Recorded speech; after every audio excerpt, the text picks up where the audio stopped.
What's going on, YouTube? So right before we get started, I want to let my audience know that this is actually Maddie's first time ever using a Nikon Z system. And so I wanted him to use the system and let me know how he felt. We'll be using the Nikon Z9 with the Fringer adapter and also a Canon 500mm f4 lens, also with a 100 to 400 Mark II lens, and also with a teleconverter 1.4. So that is what you guys will be seeing in this video. We'll be looking at some shooting samples, and at the end, Maddie actually wrote me a summary review on how he felt about the system. And keep in mind, he has used Sony in the past before with his Canon lens. He has used Nikon in the DSLR world. He has used other brands as well, but definitely this is his first time using the Nikon Z9. So with all that said, let's begin. So here is the first sample. This is just a gull flying in the clear blue skies, and he's like wiggling his head left and right. Good news, the Fringer actually works on the 500mm f4 lens. Typically, telephoto lenses with a third-party adapters don't normally work that smooth, but for this example, it seems to focus pretty okay. It missed it a shot or two, but definitely feel free to hit pause and zoom in if you guys want. And in the next scene is the osprey, and as you can see, it's snapping onto the eyes pretty good so far.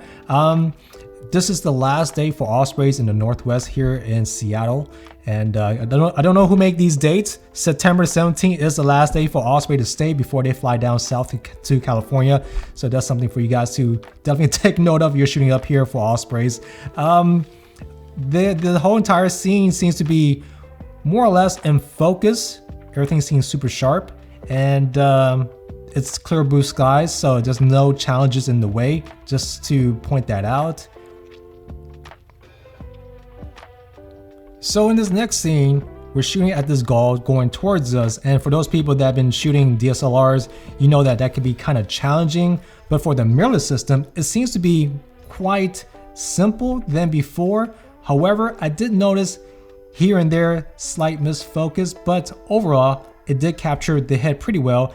Also, we had auto ISO on because of the cloudy day, so you'll see a switch in exposure, and that's because of the cloudiness that's going on above us, so keep that in mind. But yeah, everything in this sequence seems to be in focus. Now in this scene, we have a gull flying right to left, and it seems like everything is in focus.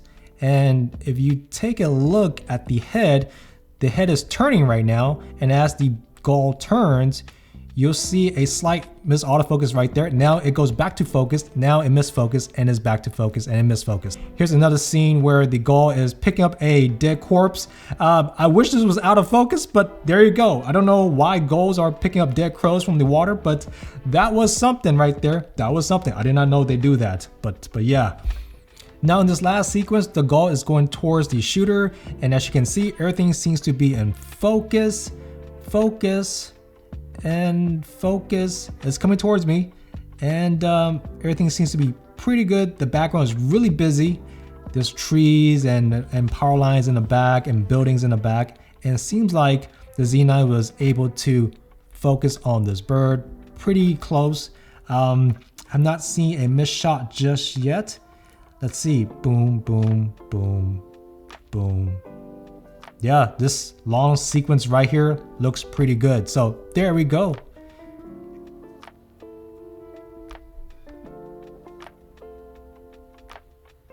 No, it missed focus at the end. Never mind, it missed focus at the end. I changed my mind. I didn't regain the focus. Then it missed the focus. So it seems like when it starts to get towards the shooter, the focusing seems to act kind of wonky just a little bit. It could be the Fringer adapter. Actually, we'll talk about that at the end of the video.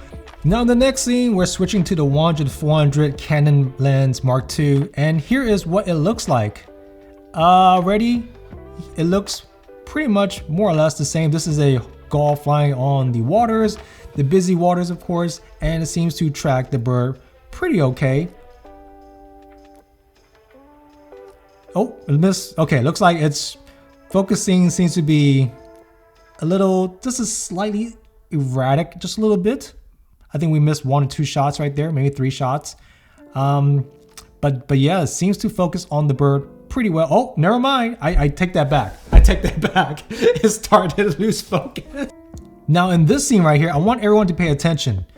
The bird is not in focus. The foot of the bird is in focus. So there is some back focusing issues on the Nikon Z9. I noticed this throughout the other sequences as well. Seems to be just a slight issue. This is 2.1 firmware update. Yeah, it seemed like it's not focusing on the bird at all. It seemed like it's focusing on the feet area. So there were many of those type of sequences throughout my test. I just want to point that out to you guys. Actually, this is not my test. This is Maddie's test, but I'm reviewing the test. So technically it's our test. There we go. All right, so in this next scene, we took a 1.4 teleconverter, we slap it on the 500mm f4 lens. Now we have a 700mm lens. And by the way, all of this actually shows up on the metadata on the Fringer, which is pretty cool. So something for you guys to take note of. Now let's take a look at the samples. We're at 700mm, and looking at the shot right here, it looks well in focus. Background is kind of busy with the trees going on. The bird is going towards us and we have no issues. It's just gliding away, and the Nikon Z9 seems to be able to keep up. You see that shift, that's the auto ISO because of the clouds that's going on top of us. And yeah, here's the next scene. We're shooting directly at the goal, 700mm right there. And with the busy background, it seems to, oh, it missed some focus there.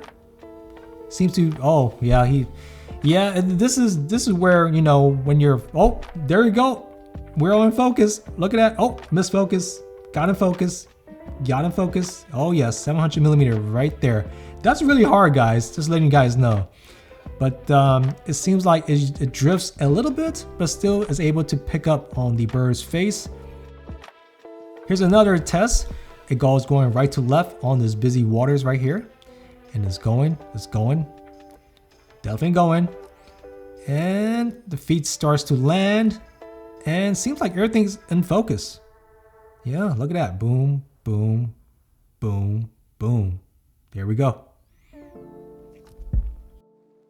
Another scene where the gull is going right to left and is flying and flying and is going towards us right now. Let's see how the autofocus keeps up. Looks like everything's still in focus, and yeah, okay, it's coming. This is 700mm, guys, and wow, all right, it seems to do just fine in this particular situation, of course. However, there should be some misfocus here somewhere. Let's take a look. Yeah, it looks very intact and focused. Teleconverter on a 500mm f4 lens. That's crazy. And it's not made for Nikon at all. So that's even more crazier. Okay, it's going zigzagging left and right. Okay, this is a very long sequence, guys. Oh my heavens. Okay, same sequence. It's just going and going and going. So it did pretty well in this sequence right here. There was nothing in the way. There's no other birds flying around. And that's just something for you guys to definitely take note of.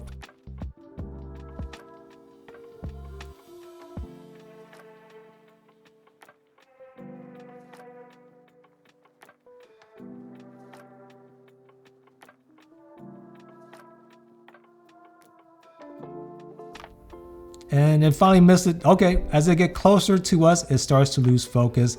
It's probably due to the minimum focus distance. It looks like it's missing.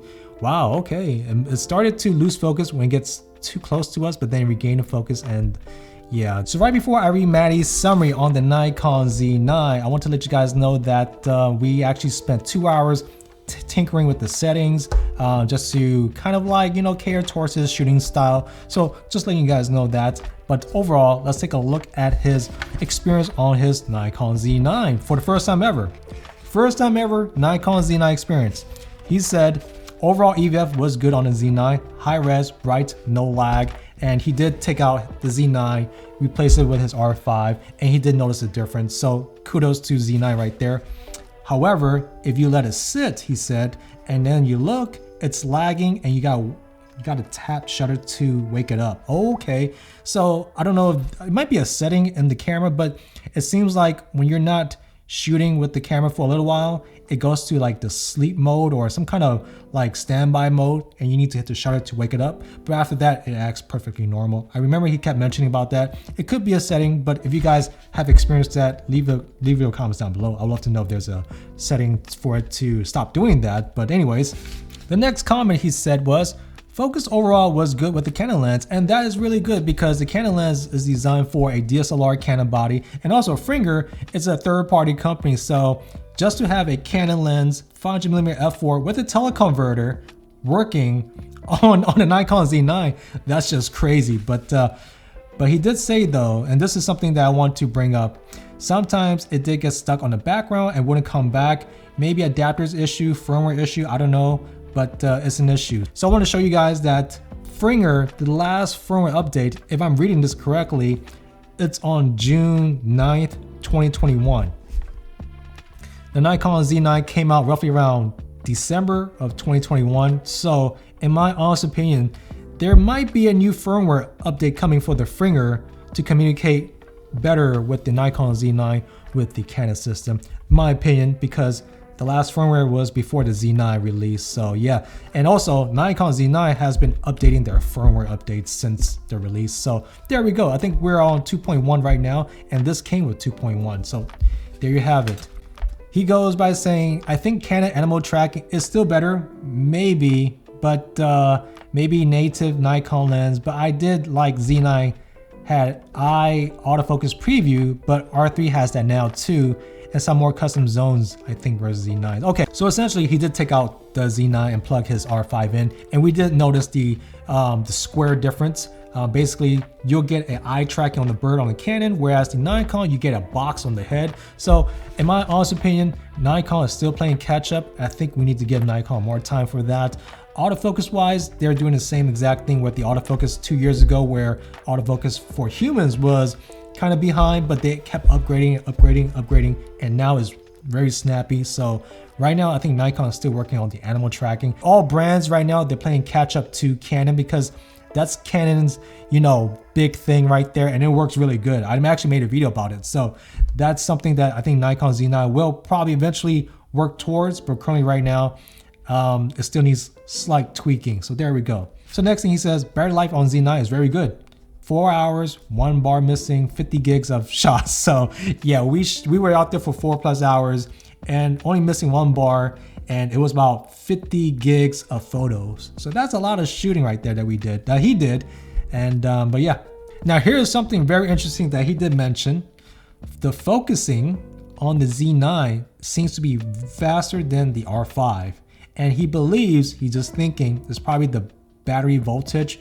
But yeah, it's very snappy on the Z9 versus the R5 due to probably the battery. So I agree as well. That's probably it, or maybe the algorithm, but definitely the Z9 seems to be very snappy when it's locking on focus. So it's just a split second. The next thing he said was, oh, this is a suggestion. So the next thing he would like to see is having zebras in photos. So I believe that the Sony cameras are the only camera company that has zebras in photo mode, and I think definitely Nikon should definitely implement that. We were trying to find it, but turns out it's only for video, I believe.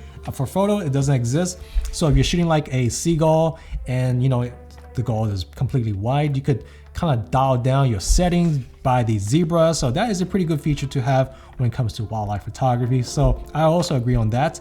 Now here's the part where we had the histogram on the photo section, but when you turn on the histogram on the camera, the UI is missing. It goes to a different mode, hiding other things. So he would like to see all the information along with the histogram, not just the histogram, and it hides everything. So that's something that he saw in the system for the first time. So it could be a setting, but it actually could be Nikon. So there we go. Something for you guys to definitely take note of. And if there's a workaround for that, definitely leave the comments down below. I would love to hear. Now, this is something I put down, he forgot. The teleconverter did not grind the autofocus. So I remember while he was shooting, he did tell me that when he tried it, the Metabones on the Sony, I think it was the A1 or the A7R4, the autofocus would grind with the teleconverter. So it's not a Nikon or Sony issue, it's the teleconverter issue, but it will grind. For the Fringer, this is for Fringer, the Fringer did not grind at all. So there's something for you guys to definitely take note of. This worked it perfectly, like there was no issues at all. So that's pretty good. Also, I remember this section right here. I drew zigzag lines. I don't know if you guys can see that. I drew zigzag lines, and basically he was shooting a group of birds in a clear white sky, and the autofocus was erratic.